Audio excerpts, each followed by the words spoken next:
Hi, folks. This week we're transitioning from the 60s into the 70s. And most people who lived through that time period remember it as a very turbulent, kind of an unhappy period to be an American. Post war prosperity, all the advantages that the United States had had coming out of World War II economically in the world, those begin to disappear as quite naturally competition from nations which have been badly damaged in the war, that competition begins to come back. 1968 starts with a series of crises that make the year seem a lot longer than a chronological 12 months. The year began with North Korea seizing an American warship, the USS Pueblo, in international waters, and holding the ship and the crew basically hostage. So for a time, it looks like maybe the Korean War is going to start again. And keep in mind that over 500,000 Americans are fighting in Vietnam at that moment. So the country is already at war in Southeast Asia, and it looks like another Asian war could begin. And so ultimately, the North Koreans released the personnel. They didn't release the ship, though. They wanted the technology that was aboard that vessel. So the war starts out with, the Korean War almost coming back. Shortly thereafter, you have the Tet Offensive in Vietnam, where the Viet Cong and North Vietnamese attack every major city in South Vietnam, including Saigon, simultaneously. There's a moment in time in which North Vietnamese sappers, engineers, blew a hole in the American embassy in Saigon. And for hours, U.S. Marines and the intruders are doing battle with each other. And at one point, apparently, an American Army captain came into the upstairs office of the U.S. ambassador and handed him a .45 caliber pistol and said, "Sir, I need you to get under your desk and shelter.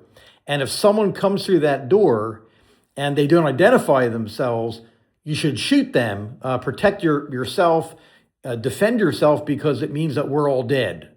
So after the Tet Offensive settles down, militarily, the United States did great damage to the enemy, but politically and psychologically, this was a shock because just a couple of months previously, President Lyndon Johnson had gone on television and told the American people that he could see the light at the end of the tunnel, that we're winning the war in Vietnam. And after the Tet Offensive, Walter Cronkite, the most respected newsman in America, goes on television broadcasting either from Saigon itself or Hue, another city where the Americans had fought this close order combat to take back the city.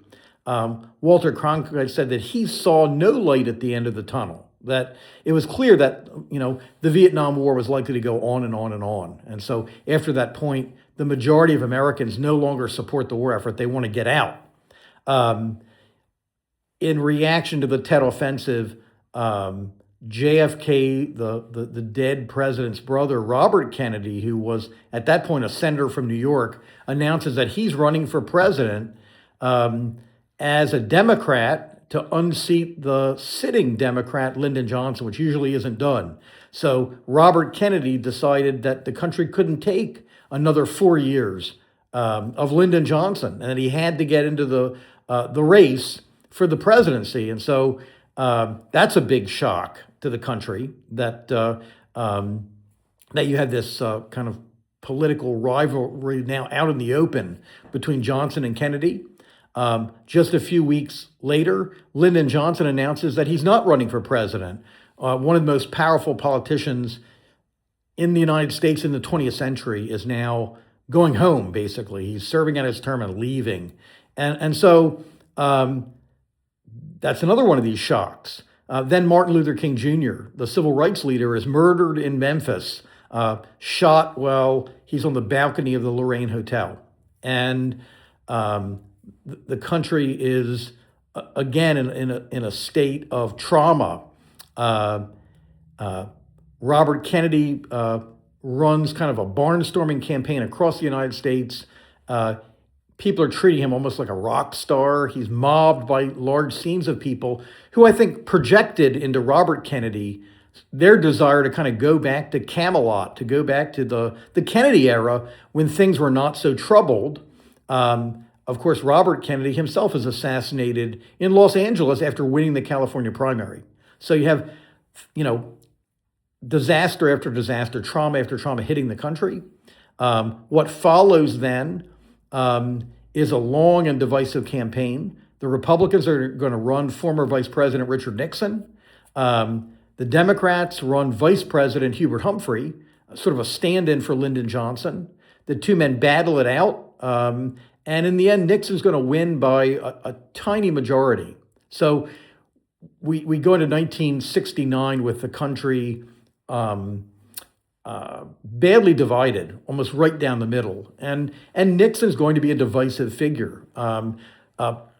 Political historians say about Nixon that his political strategy was not to kind of sell the positive image of himself, that Nixon created a coalition of people who shared the same dislikes. So Nixon wasn't a very appealing a person. He wasn't very charismatic, but he could thread together a group of people who were unhappy and shared the same kind of beliefs and ideas. And so going into the early 70s, you have kind of great division politically. A lot of the divisions in America coming out of the 1960s persist into the 70s. The women's rights movement continues. Millions of American women are unhappy with the lack of equality, gender equality in America. The anti-war movement is going to continue because Nixon gets elected by, in effect, telling the American people, I have a plan to get us out of Vietnam. The trouble was he didn't really have a plan. And so the war continues. About half of all the people whose names are on the Vietnam War monument in Washington, D.C., die after the Tet Offensive, when the war is supposed to be winding down. And then, of course, the economy is crashing. You have high levels of stagflation. In other words, high prices, but high unemployment at the same time. And the American people are really struggling, and the energy crisis begins. The oil-producing economic cartel, OPEC, decides to send the West, especially the United States, a message, and they curtail the supply of oil around the world. And suddenly there's a shortage in the United States. Gas prices escalate. I can remember my father going to the pumps and being really upset that gasoline had like doubled in price, it seemed, and a gallon of gas now cost more than a gallon of milk. And he thought that was absurd. But Americans had become accustomed to very cheap energy, and now that's ending. And then many American industries in the early 70s begin shutting down due to foreign competition, and many are moving overseas. So you have steel workers in Pennsylvania, many of whom had reliable jobs their entire lives, who are being laid off. And above a certain age, if you're a steel worker and you're 50 years old, the likelihood you'll ever get another good full-time job is very low. And so in my family, my dad was self-employed, ran his own business. We didn't suffer from that economic problem of losing our livelihood as a family, but many, many other people did in that period. So, to many people, the good times are over that they had enjoyed earlier in time. And I think the optimism in the country, many people lose faith that ordinary people can solve big problems societally. And people kind of turn inward. By the end of the decade, people are focused on personal satisfaction and happiness, not trying to improve the world.